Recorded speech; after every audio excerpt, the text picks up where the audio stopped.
Welcome to Off the Grid, a podcast for small business owners who want to leave social media without losing all their clients. Let's go off the grid. Okay.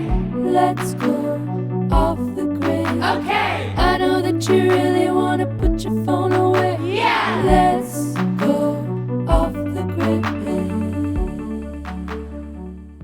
Hello, and welcome to Off the Grid, a podcast about leaving social media without losing all your clients, or today, really a show about navigating boundaries and self-tending on social media while trying to use it to connect with right fit clients that maybe also want to hang out with you somewhere else on the internet. Something like that today. I'm Amelia Ruby. I am the founder of Softer Sounds Podcast Studio and the host of this show. We are currently in season 4 of Off the Grid. And so far in this season, we have talked about visibility, anti-capitalism, self-employment, intuitive business, getting off of the quote unquote algorithm, and so much more. And in today's episode, we are going to be returning to some all-time fan favorite topics, because this week I am joined by Dacy Gillespie, who is here to discuss building a business as a highly sensitive person, how to create social media boundaries that actually work or work-ish for you and your business, and what it takes to succeed on Substack. These are some of the most requested topics I get on the show, and I'm really thrilled that Dacy's here to chat about them. Before we get into it, let me introduce you to her in case you're not familiar with her amazing work. Dacy Gillespie is a weight-inclusive, anti-diet personal stylist. After a lifetime of jobs in high-stress careers that didn't suit her highly sensitive, introverted personality, Dacy started Mindful Closet in 2013 in an attempt to create a more emotionally sustainable lifestyle. Now she helps her clients reject fashion rules and ideal standards of beauty imposed by the patriarchy, white supremacism, and capitalism so that they can uncover their authentic style. Through their work building a functional wardrobe, Dacy's clients make a mindset shift from thinking they need to wear what's flattering to unapologetically taking up space in the world. Dacy's work has been featured in Forbes, Real Simple, New York Magazine's The Strategist, Lifehacker, and on many podcasts. She lives with her husband and 2 children in St. Louis, Missouri. Shout out to the Midwest. Hi, Dacy. Welcome to the show. Hi, Amelia. Thanks for having me. There's so much I want to talk to you about today, and I think we're going to attempt perhaps to take a slightly chronological approach. So I'm wondering if we could begin by traveling back in time. And if I could ask you to tell us a bit about some of those high-stress jobs you had and what made you decide to leave, quote-unquote, traditional employment and start your own business. It's interesting because part of my previous careers were also somewhat untraditional, but they just had a high level of stress involved. And so basically, when I was leaving high school and trying to, choose what I wanted to do with the rest of my life, or at least study in college, I chose to go into music, and specifically classical music and orchestral performing. That was something that I was really good at, and more importantly, probably got a lot of validation for. And my parents had always been people who were very much kind of in opposition to a lot of American culture. They were always more about the collective and then the individual, which is a great way to approach the world. And I learned so much from them. But it also meant that I felt like I never really got any acknowledgement that I was special or that I was doing anything well, because they really wanted us to be very modest and, just kind of stay low. And so what ended up happening is I got a lot of validation for this thing I was doing, which was performing music. And that probably is a lot of what pushed me into pursuing it as a career. So essentially, I went to music school and conservatory. So it was really very focused. I was not taking outside classes for the most part, other than a few requirements. And so I have a bachelor's and a master's degree in music performance, which, let me tell you, does not give you skills to do much else. And so when you are an orchestral musician, the way that you get a job is by showing up anywhere in the country that has an orchestra that has an opening. Those jobs only become available when someone dies or retires, and there are very few of them. And so, one way I compare it is you're basically showing up for American Idol to compete with that many other people who are very good at what they do as well, and there's one spot. that everyone's competing with. And essentially, I was living under like constant stress, constant competition, constant perfectionism, just to be able to get the opportunity to do the career that I wanted to do. I feel like I need to take a deep breath, even just after it all is very visceral still, even many years after kind of leaving that. But yeah, so that was my life for a long time, where I was just kind of playing freelance gigs, like trying to scrape by to pay bills, and then also spending every waking moment I had practicing to be one of those lucky people who would get one of those jobs. And so that was very stressful. And it also meant that I was feeling that my worth was dependent on how I did at these events. And luckily, I did realize at a certain point, like, this is not healthy. This is not helpful.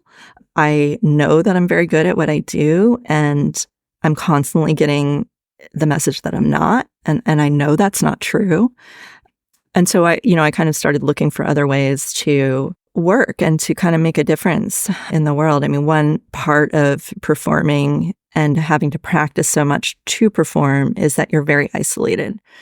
You're really in a practice room by yourself, or you might be in a rehearsal room with other musicians, but it's very disconnected from the outside world. That didn't feel good to me. So then I decided to try different things like teaching and arts administration, but they all were related to music, again, because I really didn't feel like I had any knowledge or skills outside of that. And pretty much everything I tried was at the same level of stress, basically, teaching music in an inner city elementary school is very hard. Running the Department of Education at an arts organization for very little pay, doing the job of 3 or 4 people is very stressful. So that was kind of how I was living into my mid-30s. And basically what happened is I just burnt out. I mean, I had burnt out multiple times, but this time I was just like, I can't do this anymore. Yeah, thank you for sharing. And, I'm here to sit with you in the visceral feeling of that stress. It's a lot. And I appreciate you speaking to it so openly and honestly. And I feel like I have some analogous, not the same, but similar experiences in academia, having been through a graduate school and gone through the process of someone doesn't have to die or retire necessarily for a job to open up, but it feels like that. Like, it's really hard to get new openings, especially I was in philosophy. It's not like those are the departments getting a lot of funding right now. And so realizing that you're now fighting against all these people that you spent all this time coming up with, in a certain sense, through your grad program, and then dealing with the ways that people are uplifted once they get a job, and what like an abject failure you feel like when you don't even get an interview for anything. And now I need to take a deep breath. No, and I really want to just name that academia and kind of orchestral performance are two very similar tracks for both of those areas. You don't get to choose where you live, right? You just go wherever there's an opening. You're competing against a ton of people who you're probably friends with. And one person gets it. And there are usually many, many qualified people. And it just happens to be factors, on that day or in that process. Yeah, and how that really wrecks your self-worth and also your relationships. That was so hard for me too. It's like, not only would I have to uproot for all these one-year lectureships, but also anyone I'm dating or trying to be with. It's just a lot. So let's move out of that era of our lives. We escaped them once. We can move beyond them again. So tell me, what was it like starting Mindful Closet? Like, why did you decide to take that path? And what were some of the first things you did when you started your business? Well, first of all, it was terrifying. I mean, I really, really, really couldn't sleep at night. I was so terrified. It's funny that you mentioned partners, because I did end up in the Midwest because my partner is also an orchestral musician. But yeah, we moved here because he got a job. He got one of those elusive jobs. So yeah, that's why we ended up here. And I'm grateful for that. And I'm grateful that he has a steady job, because that is a huge piece of what allowed me to take a different path after I burnt out. And so yeah, I will never not acknowledge that privilege. So yeah, essentially, after I had that burnout, I had a little bit of, a cushion, a little bit of savings, the security of my partner's work.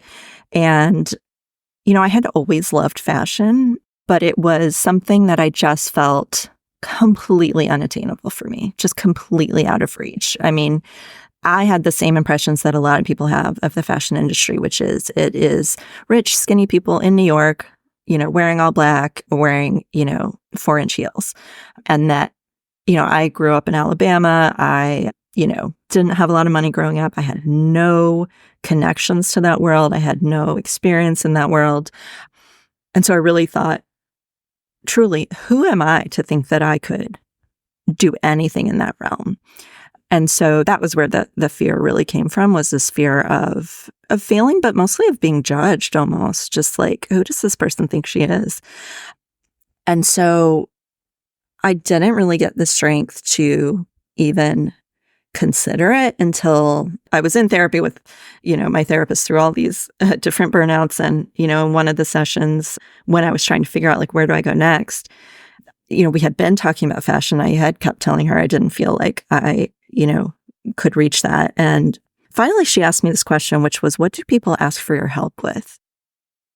And I had always been the friend who got complimented on their outfits, or someone would ask, like, can you help me figure out what to wear for this? Or can you go shopping with me? Or can you help me clean out my closet? And I hadn't ever acknowledged that to myself. And that question just really gave me that little bit of like confidence that, okay, other people actually do seem to think that I have something to say about this and that they want to hear it.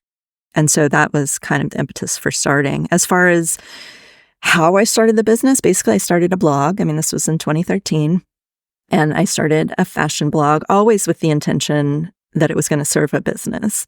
But it was just easier to kind of say, hey, I started a blog than, hey, I'm starting this whole new business. So, and I'm a good girl. I'm a straight A student, and I did all my homework, and I figured out like which field in fashion was the right one for me. And I figured out, how to blog and what the things are you should be doing to kind of build a business. And yeah, I spent a fair amount of time doing that before I ever had a client. Yeah. Just to kind of pull out two threads of this story that I really appreciate. I love this question that your therapist asked you, like, what do people ask you for help with? I think that is so genius. It's so simple, but that's what makes it so genius. I think so often when people go to start a business, or at least like the creative people I know and work with, when they start a business, it's like we tend to go within and be like, what is my thing inside of here? And that is one path. Like, I don't want to discount that, but sometimes it's just easier to kind of look up and be like, okay, what does everybody else think I'm good at? Like, what is actually happening here? And do I enjoy doing that? Yeah, exactly. When they align, that's really amazing. Yeah. So I love that was a part of your journey. And then I also really appreciate what you said about, you started a blog and you did your research about what would a business like this look like? Like, what would my type of business within fashion, within styling look like? And where do I go from there? So how does Instagram come into this equation for you? When did you start using that app? And what was it like in the, early years of your business for you? Yeah, it's so interesting because, I actually haven't thought about this in such a direct way, maybe ever. And the interesting piece is, when I look back, it always felt like Instagram was like a personal thing. Like, it was just a personal thing. Like, I didn't really use it, certainly not in the early years, to like promote sales or to sell. I mean, it was really like I would try and drop little bits of like, here's what I'm doing with a client or whatever. But as I'm sure many of your audience can relate to, I feel very uncomfortable selling myself. I feel very uncomfortable asking people to pay for what I do, all the typical things. And so I never really did use it that much for marketing specifically. So it was always almost just like this, personal account that I ran, but also had my business website on it, And so it's interesting. I mean, I would say probably maybe 5-ish years in, I started trying to be a little bit more intentional about it. And this is all kind of, remember, like pre-algorithm too. And so, it was a whole different thing. This makes a lot of sense to me because in 2013, there wasn't so much the personal brand phenomenon on Instagram the way there is now. I feel like in 2013, influencers were still kind of new. Oh, for sure. So then I'm curious, like, when did that shift start to happen for you? Because now you have, I think, over 15,000 followers. I'm assuming you don't have 15,000 personal friends. So your account has grown bigger than, your personal life. How did your work and your business and yourself evolve on Instagram over the past, I guess, decade now? I think at a certain point, I did start trying to, quote, share value, right? Like try to provide, something helpful to people.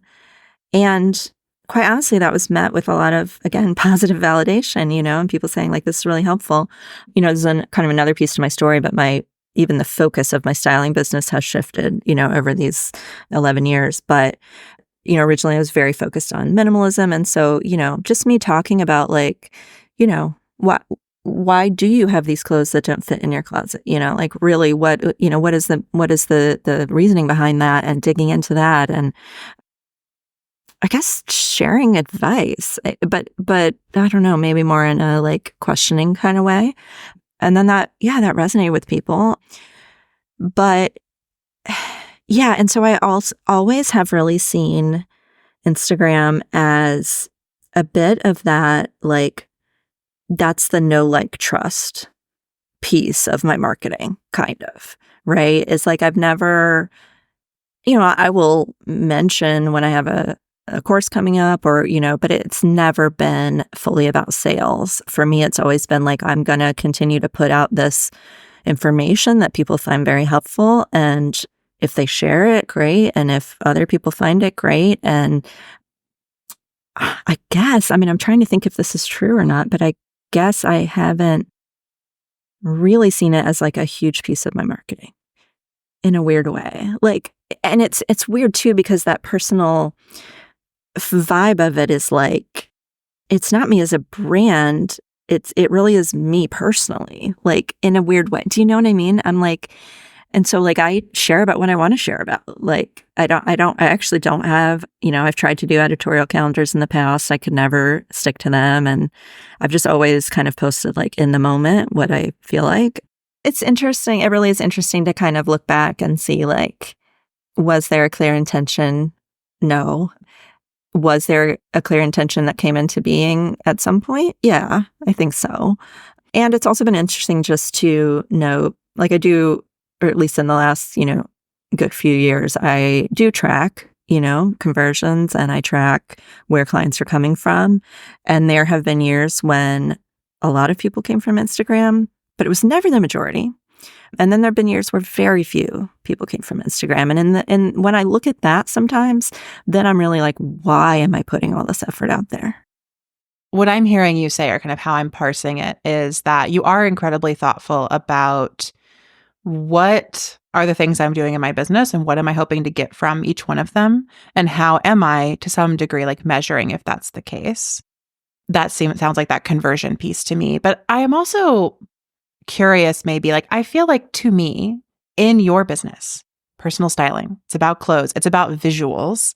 Instagram actually serves like a pretty solid purpose of it's a really easy way to let people see what clothes look like, what you're wearing, what you're interested in, what you're not wearing. Like it feels like it also has this functionality for you that makes a lot of sense to me. And the way that like if you tried to replicate that on your personal website, that could take forever. And on Instagram, there's like this ease of use and visualization. And it's perhaps what I'm hearing you say is like just more about that like expression and sharing. And the metrics are good to track, but you're not reliant on them as like, if it's not working, I can't be here, because there's a broader visual purpose almost for it. Yeah, that's an interesting point, because I don't love being on social media. I don't love what it does for my mental health. I don't love what it does for just my brain function. And we can get into that. But I actually do enjoy some of it. You know what I mean? Like if someone was like, your business is folded, you have no more business, would I still post on Instagram? Probably. You know what I mean? And I do like sharing my outfits. And I don't know, that piece of it is fun. when it gets into trying to convert it or make sales or something, that's the part that's not fun. And I guess I want to respond to the other piece of it, which is like, this is a way to show kind of the visuals. And in a weird way, like, kind of going back to when I didn't feel like I could participate in fashion, I still don't really think I am that stylish of a person. Like, I have fun with it. I think some of my outfits are cool, but 90% of them are just basic. And also that doesn't take away from my expertise in helping other people. Like, I have full confidence in that skill. But yeah, I'm definitely not putting myself out there as some sort of example of like, this is how you do everything. And in fact, that's kind of the opposite of my approach. I mean, one thing Instagram has allowed me to do is to be, it's very cliche to say now, but to be really authentic and to really share like, I'm tempted by buying all these things right now, or I am really struggling with like what to wear when it's 50 degrees in the morning and 90 degrees in the afternoon, And then I also share pieces that have nothing to do with my business, which I also just feel like are important in the world to share, like things about my mental health or things about my high sensitivity or my low capacity and how I work with that in my business and in life. And I guess one other little piece of it is that visual thing. I felt the worst on Instagram during those years when it was picture perfect, when that was the height of the influencers and everything was a photo shoot. Like, Instagram was not, I took this photo in my mirror. It was, I went out for 12 hours with 6 different outfits with a professional photographer. Like, I just was never going to do that. That was too much for me. Hey there, Off the Grid listener. Amelia here, interrupting this episode because I have an amazing book rec for you from this week's sponsor. On this show, we talk about leaving social media without losing all your clients. But I know that many of our listeners, maybe even you, are still on social media and you're trying to find ways to stay on the apps without feeling that soul-sucking dread that can come along with the doom scroll.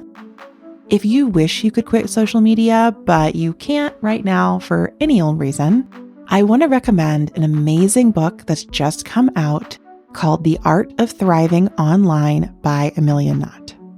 This is a workbook full of creative exercises to help you stay grounded and feel joy in the world of social media. And it helps you create a conscious relationship with the online world, one that allows you to enjoy the many benefits of staying connected through social media, while also centering in a feeling of self-awareness and choice.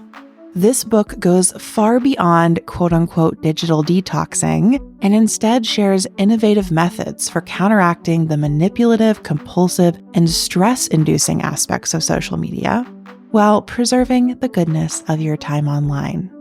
I love that it's written by another Amelia and that the foundation of her method is creativity. This workbook is playful, it's interactive, it's positive, it promotes mental health and digital wellness, and I just can't recommend it enough.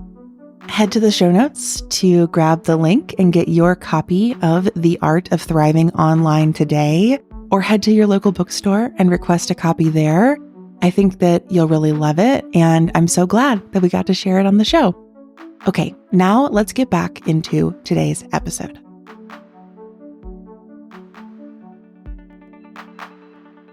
I'm curious if you want to or could speak a bit more to how you've set up your business to serve the fact that you have a lower capacity at certain times or no capacity for work at certain times. Could you share a bit with listeners about that?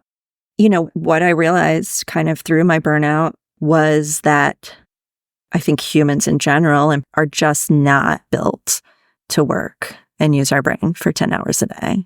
So that was something I was aware of. Essentially, this burnout it didn't coincide. In fact, it was probably motivated by the fact that I was learning more about myself. Like, it took me until my 30s to figure out that I was an introvert, And once I read about what an introvert is, I was like, holy shit, not only do I check all these boxes, but all the reasons why I was so stressed out make perfect sense now, And so, again, kind of as I say in my bio, like, that really was half the motivation for this. business. Like half of it was, I love fashion and I love helping people with it. And literally half of it was like, how can I create a job for myself where I don't have to work 40 hours a week? To be perfectly honest, and even saying that still, after 11 years, still I have shame around that because I know how privileged I am to be able to even think of the possibility of having that.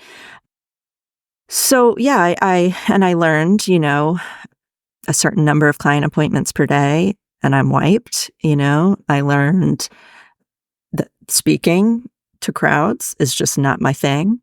I can do interviews like this with you all day long when we relate one-on-one and we have like a personal connection. I do not do well just talking at a group of 100 people. I don't do speaking in my business. I learned that networking is not the right thing for me, in terms of the traditional sense, let's say. Basically I learned all this because I tried all these things in this business and was just trying to be very aware of what the result was, in my capacity. So those are the few things. I really limit appointments. I really try to stop working around 2 p.m. every day because I also have 2 kids and they get home at 4. And also I'm a human and I have to clean up my surroundings and I have to make food and I have to, sometimes take a nap and sometimes take a walk. And there's just a lot we're expected to fit into one day. It's just too much for anyone.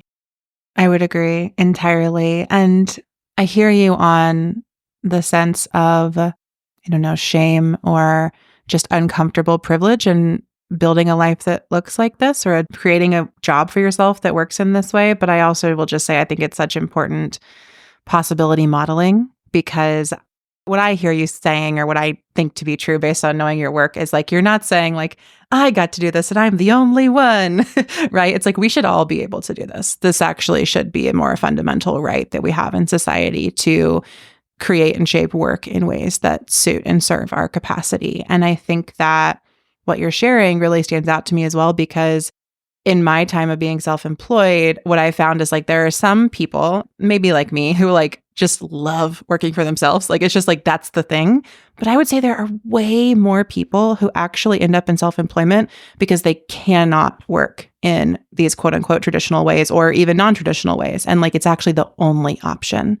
That's also how we see, like, to go a little far afield, but like, that's also one of the reasons we see MLMs become so popular, because we have so many people, I think especially women, especially parents, who cannot go to work for any hours a week because they're required to do caregiving responsibilities or other things. And so I just think actually, like, I want to acknowledge those feelings that you're sharing and also say that I think it's super important to uplift the ways that we create to work that actually do align with both our capacity and our caregiving responsibilities and what our lives actually look like when we have to live under capitalism.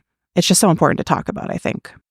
Yes, all of that. All of that. I mean, we could talk about this all day, but the way that we are expected to give our energy to work and to, for most people, an employer who's profiting off of them is, I mean, listen, I talked a little bit about my parents, but I was really raised, in an almost Marxist household. So I will talk all day about unions and about workers' rights and then take into account that most people can't live on one income anymore. And then you have, like you said, like that's the perfect like breeding ground for things like MLMs. It's a good point. Before we go to talking about Substack or other things, you mentioned how your styling work has shifted from focusing perhaps on like minimalism in styling and fashion to now what I see as like the prominent thread of your work being that it is weight inclusive and anti-diet. So could you share how or why or when that shift happened? Yeah, absolutely. I mean, it happened pretty early on. I mean, once I did start to get clients, very quickly I realized literally every woman I meet with has the same reasons why she can't clear out the clutter. She has the same reasons why she has trouble shopping. And those reasons all have to do with how they feel about their bodies. And so I basically went out kind of on my own to figure out, like, what's a different way of dealing with this other than what we're taught, which is, well, if you don't like your body, change it. And that's why those women have racks and racks of clothes that don't fit. and why we're taught like, oh, it's just actually your willpower that's keeping you from fitting back into those clothes. This is a personal problem on your end. And I just knew, again, like, instinctively, like, this is not true. This is not right. And who is talking about this, and how can I learn more? And so I that's when I kind of on my own kind of discovered the health at every size and the intuitive eating movements, and just started connecting more and more. I was really telling clients, even before I knew this was a thing, I was really telling them, like, that's not normal.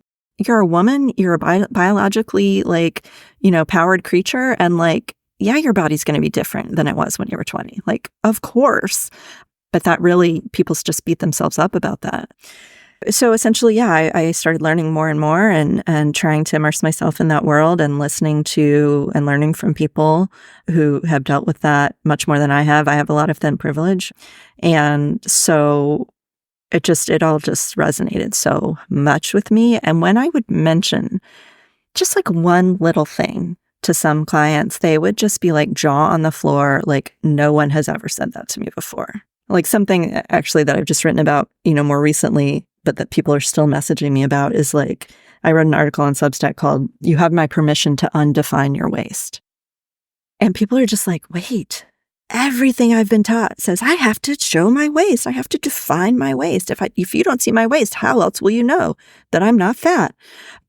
And it's just things like that I just really love showing an alternative way of thinking to people, to women. And so that really became the focus of my work. And so now, and the pandemic was a great blessing to my business. It was awful because I had a kindergartner and a 1.5-year-old and my husband, and we were all home, and I'm an introvert, and things were crazy. But the silver lining of that was that I started doing everything virtually, and that's become all of my business. I don't do any in-person work anymore.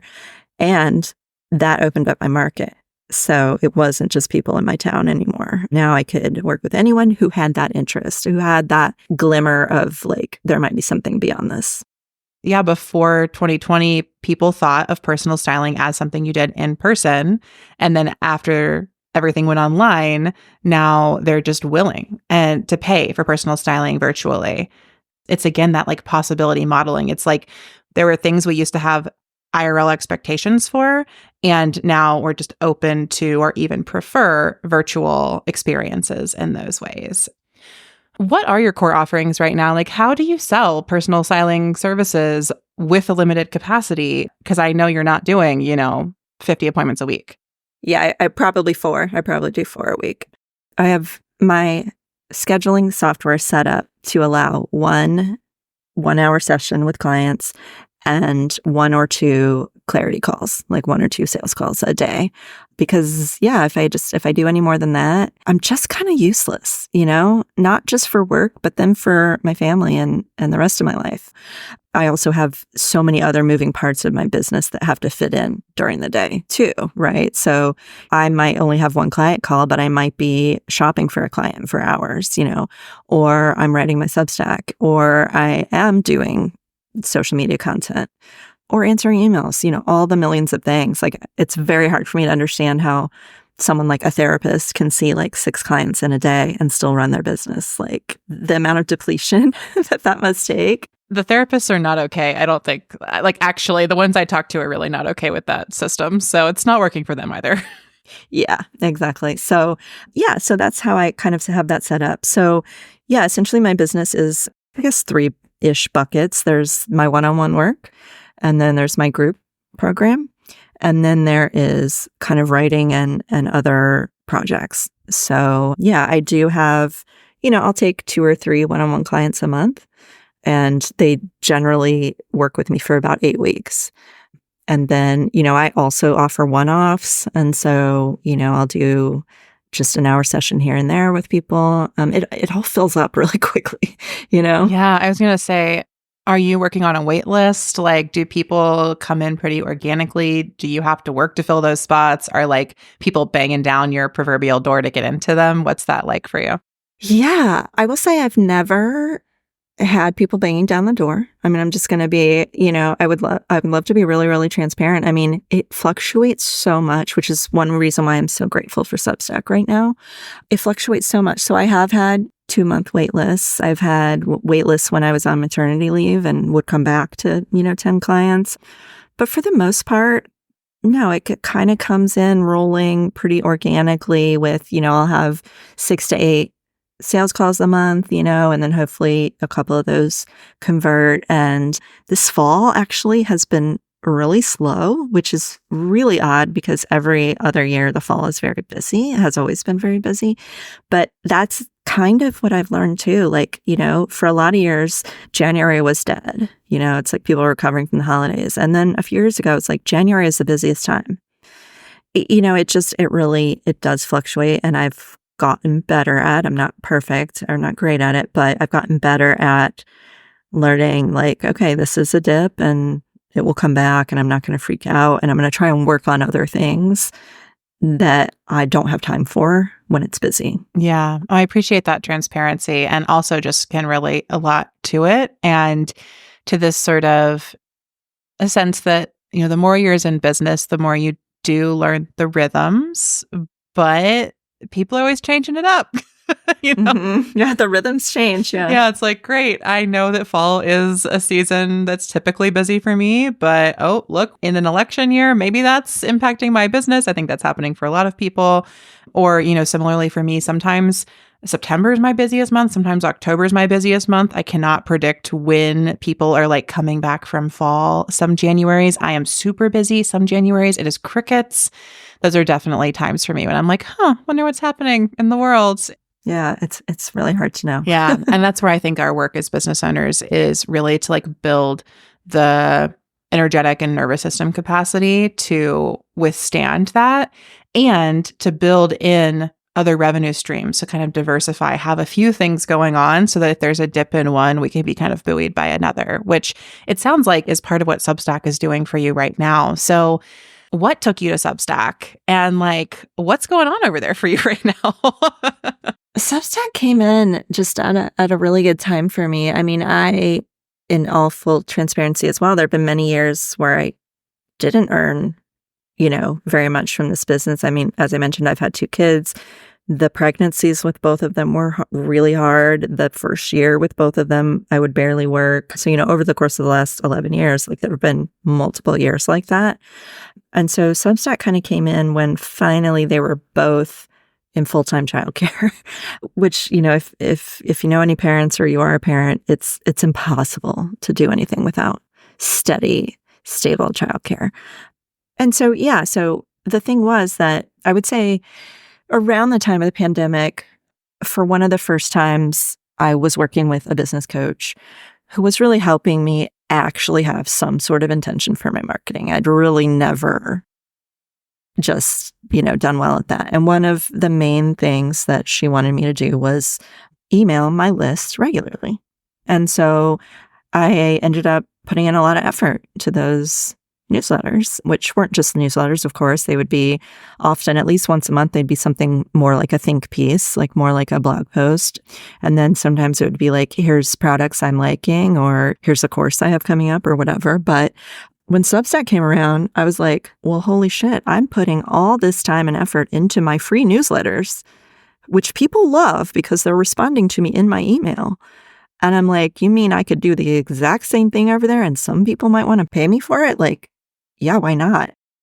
I do think also I have one particular client who's been a huge cheerleader for me and who was one of the kind of big front runners on Substack. Her name is Virginia Soul-Smith, and she's the author of Fat Talk, and she's just a huge thought leader in the world of anti-diet. And I actually met her, crazily enough. This is maybe my biggest Instagram win ever, is we met through Instagram. She became my client. She mentioned me on her Substack and eventually kind of pushed me hard enough to start my own. But it didn't take a huge push. Yeah, I think Virginia's Substack burnt toast is like Substack goals for so many people. And At the same time, I'm always advising people like actually not to look to other people's Substacks and try to repeat their success, because if I was trying to make as much content as Virginia, I would certainly keel over and pretty quickly. Yeah, what people have to remember, and what I always have to remind myself, is there are people on Substack whose job is to write. And for many of them, their Substack is now their full-time job, which it is for Virginia. I mean, she's written a book during her time on Substack, and she obviously does reporting on other things, but that's her full-time job. That's not my full-time job. Like I said earlier, like I'm working with clients, I'm meeting clients, I'm shopping for clients, I am, doing all the other things that are required. And so it is very hard to stay out of that comparison, but that's one good way to remember it. Yeah, absolutely. So you have over 10,000 subscribers on Substack now. I'm sure many of them are paid. Like, what role does Substack play in your business ecosystem? It's because it really sounds like it's straddling marketing and offering. And how are you thinking about it? And what function does it serve at this point in time? Yeah, I've really thought about Substack honestly as its own thing. That is where my writing lives. And again, over these, I mentioned that I started this whole business with a blog, and my blog has always been a huge piece of this business. And that was what translated into those newsletters going out over email marketing. And then that's what now has transitioned into Substack. And so for me, it was something that I have always done throughout this business. And, using that and all of that content to see whether I could create this additional income stream. And I still have quite a lot of resistance to marketing myself very much over there. And it's probably a lot of my preconceived notions, but like I do feel like when I talk about a product, people are like not super psyched about it. And I'm trying to work through that right now because that's bullshit. And, writers on Substack will talk about their writing workshops all the time, or they'll talk about the book that they want you to pre-order or whatever. And again, Virginia was super helpful with me. Like I really asked her early on, like, can I even talk about how people can hire me over there? And she's like, yeah, I'm talking about selling a book every single day. So in its, kind of the beginning and the way it's mostly been for me is just that separate income stream. But I am starting to use it more to promote my products and also to build kind of a foundation for potential projects going forward. But it has been super helpful as that additional income stream. I really appreciate you sharing this because your experience of marketing yourself is so different than mine. I'm like such an Aries. I'm so unabashedly constantly like, look at my thing. I made a thing. I want to show you my thing. Will you buy my thing? Like all day long. But I just wanted to highlight that because I really appreciate what you're saying. And I think that there are so many off the grid listeners out there who listen to me talk and they're like, Amelia, I could never. You want me to sell something to other people? Like, absolutely not. No way. I'm curious, just with that in mind, like, it sounds like you have other people in your life who encourage you to like market and sell, but are there other ways that you're grappling with that for yourself, or things that help you go ahead and market the thing even when it feels uncomfortable? I mean, I think any marketing advice that I've ever searched out or that I've come across that talks about why that's important to do and the reasoning behind it has been helpful for me. Like any sort of like reasoning of like, well, no one knows about it if you don't talk about it, or, if you talk about it, like someone else might hear about it through the person who heard about it first, or, there's a lot of logical reasons behind it. And I also know that, a lot of this is just a big personal hangup of mine. And that, again, quite a bit from how I was raised was you don't talk about yourself. You certainly do not tell people to look at you. You certainly do not ask people to help you in any way or ask anything of them, because then you'll be a burden. And so, yeah, it's me trying to overcome that conditioning all the time. And then a couple of other things that have really helped. Honestly, if you are listening and there is some person out there on the internet or wherever you find them whose stuff you get value out of, like, please tell them. Because that is the thing that does keep me going. It does really make me remember and know, because I have proof, right, is that if you keep saying this stuff, people are going to hear it and they are finding it helpful. And so like that idea of being helpful to people is very motivating for me. And then, and then I've tried to overcome a lot of the kind of patriarchal conditioning of like, women shouldn't ask for things and women shouldn't be pushy and women shouldn't take up space. And those are all things that, do not align with my values. And so, there's that piece of it of just being like, well, that's not what you believe. So stop acting that way. The last thing is that I do have a strong belief that my work is good. And even it takes a lot for me to even say that to you. Because again, that goes against that conditioning. Like, you don't brag, you stay modest, you don't, rock the boat. But I do have like ultimate faith that I do good work. And there's nothing wrong with telling people about that.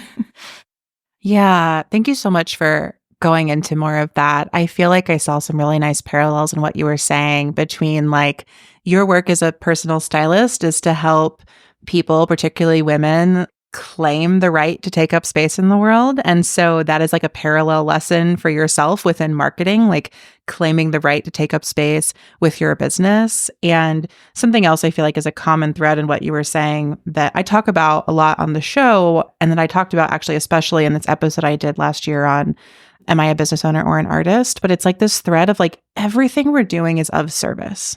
Like when you create and share things in the world, like that's the part I want us all to come from. I mean, I don't think everyone's doing that, right? Like capitalist major corporations are not being of service. They're trying to convince us we need stuff we don't. But I think like your work, my work, the listeners' work, it's of service. And when we can center in that, I find that it's much easier to show up and be like, here is how I am capable of being in service and like my capacity and my fullness, and my business is an expression of that. I just feel like that's where you kind of landed with some of these things too, is like you're good at what you do. You are really serving people and offering something. And if you can center in that truth, then it sounded like it makes it easier to talk about and share. Yeah, absolutely.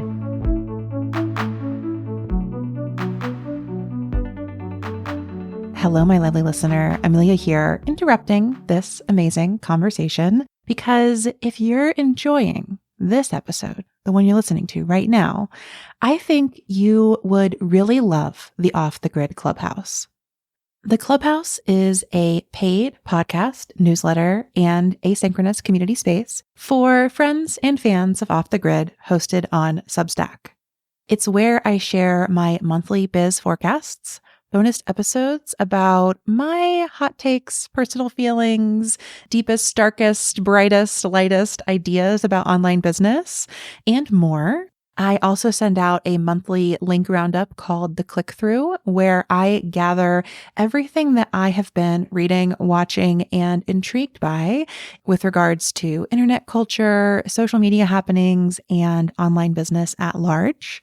That's also where I have been chronicling the many, many, many announcements I see lately of people taking breaks from social media or exiting platforms entirely. And all of the posts in the Clubhouse have community comment threads where you can ask me questions, share your experiences, and chat with other Off the Grid listeners.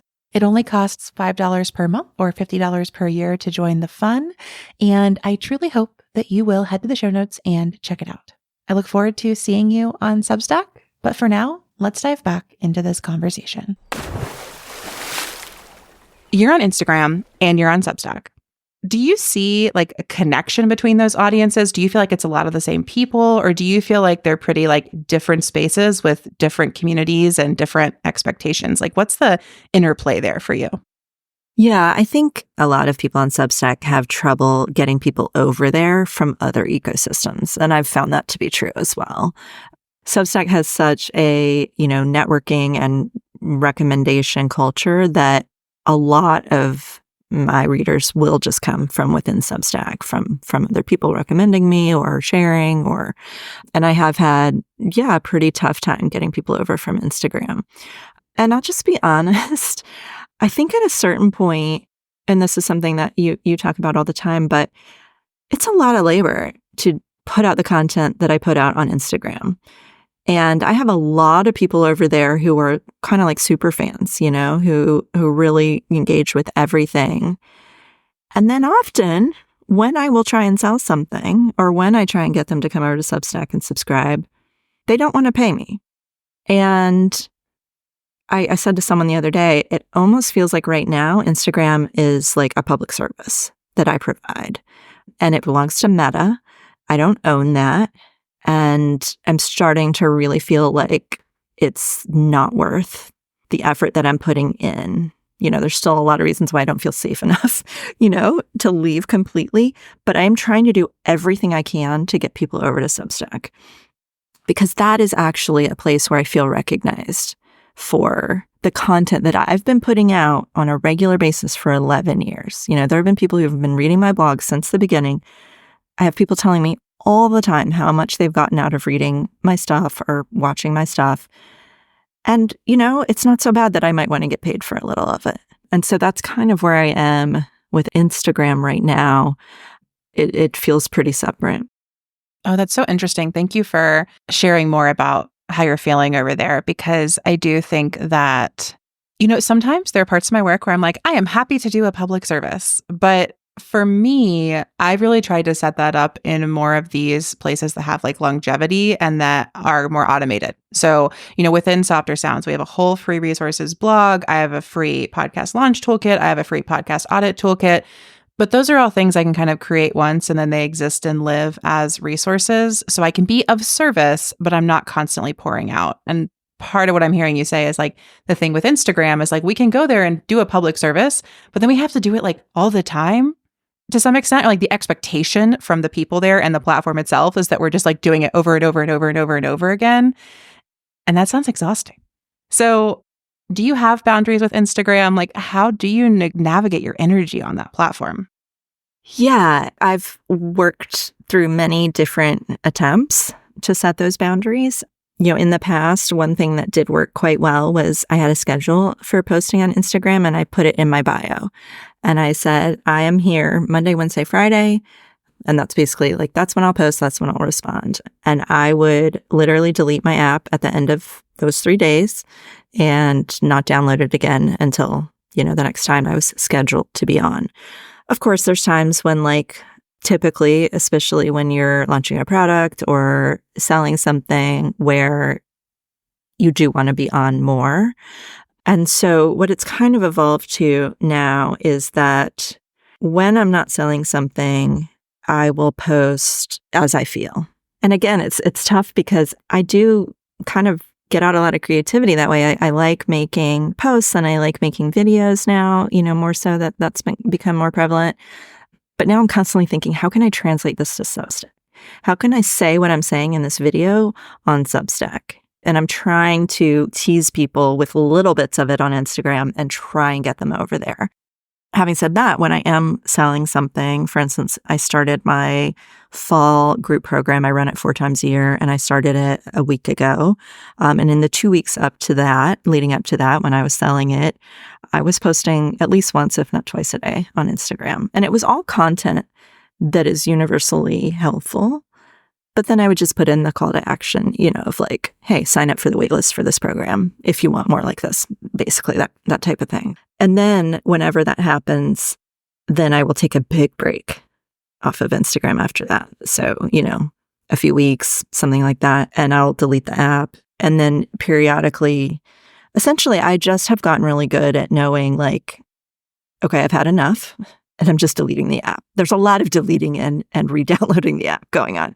And the other thing that I've really come to realize is this validation that I get is what keeps me coming back. That's the hit for me. And when I have content being posted on Instagram, I am addicted to seeing how it's landing and what response I'm getting. When I am not posting on Instagram, I could care less. I don't care to be there. There's nothing interesting there for me. I don't know what this says, but it's just that craving for validation and for knowing that somehow something is impacting someone that is what makes me want to open the app. And again, it's only when there's something I've just posted. And so if I'm not posting something or not regularly posting something, it's pretty easy for me to stay off. Yeah, that's so fascinating. And also really cool to me that you've like really narrowed in on like, this is the thing that hooks me. And like, I can see as a business owner, especially, I mean, I know you say you show up on Instagram as yourself, but in my mind, in my like business mind, I'm like, oh yeah, that's like a really interesting double-edged sword, because part of the benefit of social media is you can try out like all these different messages and really see what lands like immediately. And if you were trying to A/B test all of that in email, it would take forever. And on Instagram or TikTok, you can literally do it in an hour or 24 hours. And I think that I see the value in that sort of tool of it. But I also think the double-edged part of that sword is the sort of loop that takes our nervous system on, and the way that it has never felt neutral to me when I get a lot of likes versus no likes, or when I used to get that. Like, I couldn't just see it as like, oh, this is no big deal, whether it's high or low. Like, they felt very different. So like, I couldn't maintain that sort of, scientific distance from my marketing experiments on social media. And it's really tough, but I'm glad that we've been able together to kind of tease out like the benefits of Instagram specifically, and then like the drawbacks and how you're navigating both of those things in your business and your life. I would feel remiss if I did not ask you about a recent essay that you wrote and shared on Substack, because it feels like it really speaks to this podcast and specifically to your industry. And so you wrote this piece called "Is It Possible to Be an Ethical Influencer?" and talked about affiliate income and talked about gifted products. And I'm just wondering if you could tell us a little bit about your experience as a stylist, as someone who has partnered with brands, or at least currently partners with Universal Standard, one of my favorite brands who I'm wearing right now. But yeah, I would love if you could just share a little bit about that with listeners, because I think it's so interesting and you wrote about it so well. As I mentioned before, when I started my business, it was all about minimalism, which I still personally practice, if you want to call it a practice or whatever. Of course, I live with 3 other people who do not practice minimalism, so that's its own story. But, something that I still believe is really important. I believe just specifically that the overconsumption that we're pushed into by capitalism is just detrimental on so many levels.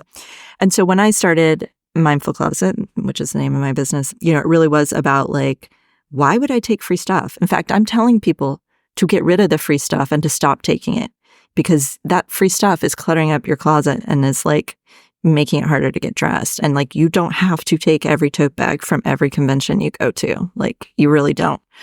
And so pretty early on, I, decided that I would not do kind of sponsored content or gifted content. And as I said in the article, like, keep in mind, this was way back when that wasn't all that common. And so, over the years, I did experiment with it once or twice, and still just, ultimately, like, I truly have a gut reaction to like, I'm not going to be dishonest about what I like. One post 5 or 6 years ago, I got a couple pairs of gifted jeans to try, and I didn't like either of them. So how am I going to sell this to you if I don't like it? I guess there's thousands and thousands of people who have no issue with that, but I can't do it. And in that case, even in the article, I said, well, I went with this pair of jeans, which I purchased with my own money because they're the best of the 3. So it's been kind of an ongoing, just kind of thing to think about for me. And to be perfectly honest, no one ever, brought up a partnership that was interesting enough, or that was something that I'd actually like. So when Universal Standard did approach me, it's one of the brands that I recommend the most. I believe very deeply in their mission of size inclusivity. They're one of the only brands in the world who has the range of sizes that they offer. And so, yeah, I was excited to partner with them. I was excited to kind of try some of their stuff, because even though I had recommended it for clients, I had never personally owned anything from the brand. And so, yeah, definitely in the beginning, it was like, oh, there's some excitement. There's some like, you kind of have the like rose color glasses on. And what ended up happening is that while I believe strongly in the brand and I love that many people love their clothing, I actually don't that much for myself personally. They have a very clean, tailored, kind of modern silhouette. Their clothes are very well made. They're high quality, which is another reason why I, was interested in partnering with them. But yeah, it's not usually my vibe. And so I was ending up with all these clothes and really no way to easily disperse them. And, so currently what I'm doing now is I can't get the commission by selling just even the name of the brand or by recommending the brand. I can't get that commission unless I'm creating monthly content. And so how could I create that content, even knowing I don't really want the stuff?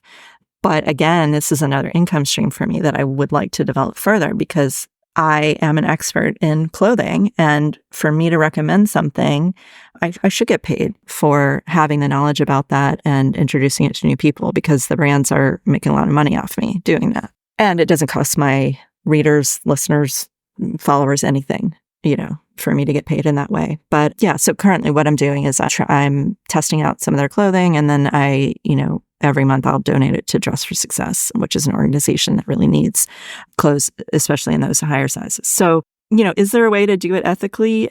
I hope that's what I'm doing. I mean, I'm very transparent about everything I've just said. In my reviews of Universal Standard items, I will say whether I like it or not. I'll say like the objective qualities about it that, are not biased, like, yes, this is good quality fabric or, yes, this is, very versatile item. But I'm also very clear that sometimes I don't like the thing. And if you still want to support me, use this link and go buy what you were going to buy in the first place. And I think that's where my real struggle comes in is I never want to be the voice of consumption. Like that feels nauseating to me.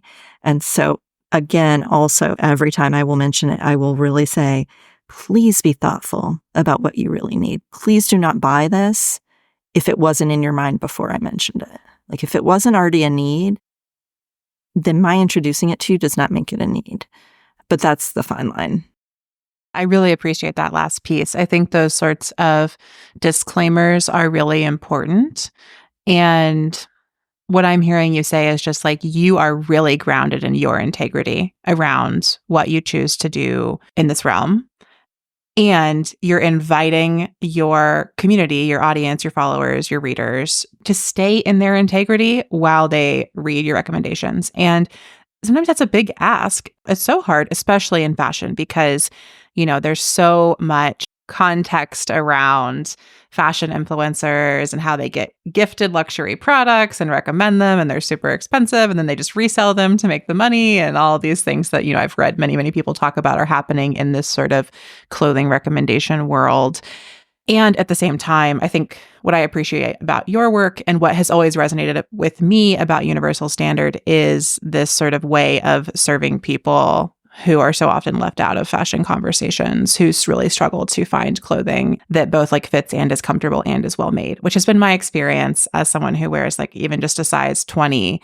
I have always struggled to find those clothes. And I've been really grateful Universal Standard exists. And they even come like do their little in-person styling tours in the Midwest. I go to their Omaha styling days and I buy clothes there. And it's my favorite thing in the world. So thank you for speaking to that and for sharing more how you think about it and letting me have my personal Universal Standard fangirl moment, which never happens on the show. No, I mean, that's what I appreciate is that and I had many clients and followers who were already buying through Universal Standard. You know what I mean? And so yeah, if they want to go through my link, that's great. They're already buying this stuff. I think it's just really important. And I just want to take this moment to anyone who's listening to really think twice whenever someone's recommending something to you, because 99.9% of the time, they're not being fully honest with you and fully transparent. And 99% of the time when they tell you to buy something, they are wearing it for that video and then never again. And that is creating a massive problem. Yeah, so much there. Well, thank you so much, Dacy, for joining me for this conversation. Thank you for taking us behind the scenes in your business and talking about Instagram and Substack and how you run a business with the capacity you have, not the aspirational online business owners we're told we should be. I will link to everything you do in the show notes so that people can find you, particularly on Substack and on your website. Until next time, dear listeners, we will see you off the grid. Thanks for listening to Off the Grid. Don't forget to grab your free Leaving Social Media toolkit at offthegrid.fun/toolkit. This podcast is a Softer Sounds production. Our music is by Melissa Caitlin Carter of Making Audio Magic, and our logo is by Natelier Studio. I'm your host, Amelia Ruby, and until next time, I'll see you off the grid and on the interweb. Let's go off the grid. Okay. Let's go off the grid. Okay. I know that you really